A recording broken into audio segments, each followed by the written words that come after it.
নমস্কার। যাদের জন্মছকে বা জন্মকুণ্ডলিতে বা যাদের ভাগ্যে রবিটা খারাপ আছে, রবি ডিস্টার্ব থাকলে সুনাম হয় না, কাজকর্মের ক্ষেত্রে বাধা বিঘ্ন বিপত্তি আসে এবং সবসময় সেই জাতক জীবনে কখনো উন্নতির পর্যায়ে পৌঁছয় না। এই রকম যাদের সমস্যা রয়েছে তাদেরকে আমি গুপ্ত প্রয়োগ একটা বলছি, খুব ভালো কাজ করবে।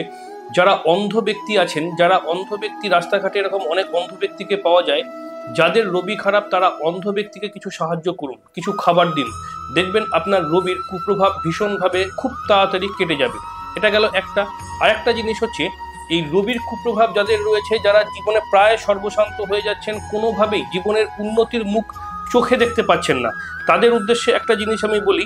সেই জিনিসটা হচ্ছে, যে কোনো গরু দেখবেন, মানে রাস্তাঘাটে অনেক গরু পাওয়া যায় যেগুলোর শিং গজায়নি, এরকম গরুকে রবিবার দেখে আহার দিন, আপনার রবির কুপ্রভাব দূর হবে।